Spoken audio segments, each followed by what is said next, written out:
Hi! வன்னிமா நகரத்தில் நான் எங்கள் அக்கா வீட்டுக்கு தோட்டத்துக்கு வந்தேன். இங்கே பாருங்கள் இவ்வளோ பெரிய கிணறு. இது தண்ணி மேலே வரைக்கும் இருக்கிறதுனால இதோட ஆழம் தெரியாமல் இருக்குது. தோட்டத்தை பாருங்கள், சுற்றி பாருங்கள் எவ்வளோ அழகாக இருக்குது. வாழை மரம், தென்னை மரம். இது எங்கள் அக்கா பையன் பாருங்கள் பெரிய குச்சி எடுத்துகிட்டு வந்து நிற்கிறான். ஏன்னு கேட்குறீங்களா? எனக்காக இளநீ பறிக்கிறதுக்காக பார்க்குறேன். கீழே நின்று பறித்து பார்த்தா அவனுக்கு எட்டலை.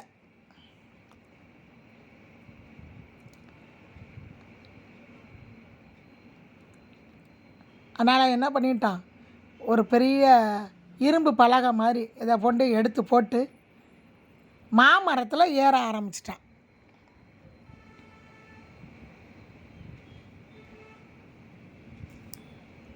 மாங்காய் மரத்தில் ஏறி தேங்காய் பறித்து போட்டது இவன் தான் இருக்கும். பாருங்கள் எவ்வளவு அழகாக ஏறுறான் பாருங்கள். அவ்வளோ பெரிய மரங்க, அப்படியே டக்குன்னு ஏறிட்டான். எல்லாம் கிராமத்து பிள்ளைங்களுக்கு தாங்க இதெல்லாம். அங்கே பாருங்கள் இளநியை ஒவ்வொன்றா பறித்து போட்டுட்டான்.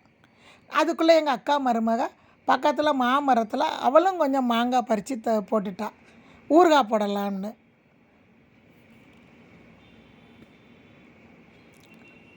அது ஒரு 10 மாங்காய் கிட்ட நாங்களும் பறித்தோம்.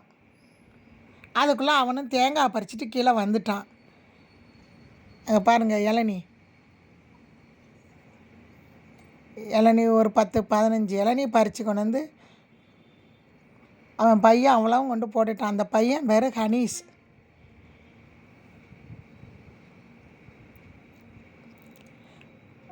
ஒவ்வொரு இளநியாக எங்களுக்கு வெட்டி கொடுத்தான். நானே 2-3 இளநீட்ட குடிச்சிட்டேன். ஏன்னா அங்கெல்லாம் காப்பி டீ குடிக்க மாட்டோம். அக்கா வீட்டுக்கு போனாலே இளநீ தான். இவன் இளநீ மட்டும் இல்லைங்க, இவன் கோழி பண்ணை வச்சுருக்கிறான். அந்த கோழி கடையில் அவ்வளவு கோழி வெட்டுறது. பக்கத்தில் தலைவாபுரம், பள்ளத்தூர், சோனங்கட்டுவலை, குறும்பூர், இப்படி எல்லா இடத்துலேருந்து அவங்கக்கிட்ட ஹோல்சேல் ரேட்டுக்கும் வாங்குவாங்க, சில்லறையாகவும் வாங்குவாங்க. இவன் கோழி கடையும் வச்சுருக்கிறான்.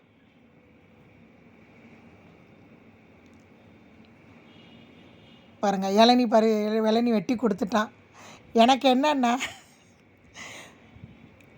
மாமரத்தில் ஏறி இளநீ பறித்து போட்டது இவனாக தான் இருக்கும்.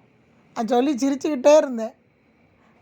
ஆனால் ஒன்றுங்க, இந்த வெயிலுக்கு அவ்வளோ அருமையாக இருந்துச்சுங்க இது குடிக்கிறதுக்கு. நானே ஒரே நேரத்தில் 3 இளநியை குடிச்சிட்டேன். அப்படியும் இன்னும் 2-3 இளநியெல்லாம் வெட்டி போட்டு வீட்டுக்கு கொண்டு போய் குடிங்க சித்தின்னு அதையும் எல்லாம் வெட்டி போட்டுக்கிட்டு தான் இருந்தான். காலையிலேருந்து சாயங்காலம் வரைக்கும் கோழி கடை, சாயங்காலத்துக்கு மேலே இந்த மாதிரி இளநீ பறிக்கிறது. பாருங்கள், ஒரு இளநியை எவ்வளோ அழகாக தேங்காய் மாதிரி உரித்து எடுத்துருக்குறான் பாருங்கள். இது இளநீ, ஆனால் அதை தேங்காய் மாதிரி அப்படியே வெளியே எடுத்துட்டான்.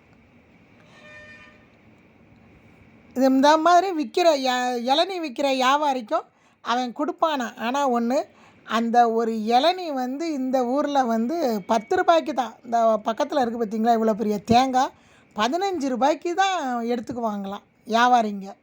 இது 15 ரூபா. சின்ன தேங்காயாக இருந்தால் 10 ரூபாய்க்கு இளநீ. ஆனால் இதை வாங்கி தாங்க வெளியில் மற்ற வியாபாரிகளில் 50 ரூபா 60 ரூபான்னு வியாபாரம் பண்ணுறாங்க.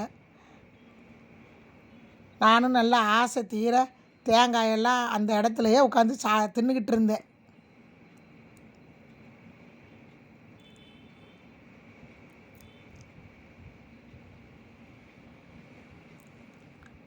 அதுக்கப்புறம் அவங்க அப்பாவும் மகனும் போய் மோட்டரில் போய் குளிக்க போயிட்டாங்க.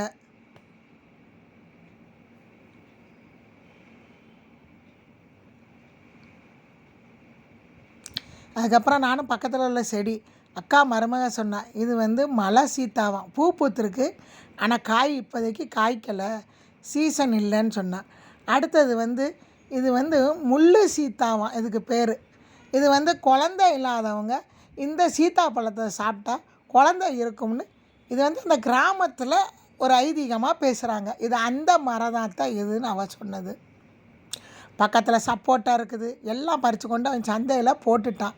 இங்கே பாருங்கள், இது பக்கத்தில் கொஞ்சம் நிழல், ஆனால் இதில் வந்து ஃபேனு தேவையில்ல, ஏசி தேவையில்ல, காற்று அவ்வளோ அழகாக ஜில்லு ஜில்லுன்னு வரும். அந்த தொட்டில் மாதிரி கட்டியிருக்கா, அதில் போய் நானும் ஆசையாக இருந்துச்சு, போய் படுத்துக்கிட்டேன். அக்கா பையன்தான் ஆட்டி விட்டான். சூப்பராக இருந்துச்சுங்க அந்த இடத்துக்கு. கிராமம்னா கிராமம்தான். நானும் என்ஜாய் பண்ணிவிட்டு ஊருக்கு போயிட்டு நானும் திருச்சிக்கு வந்துட்டேன்.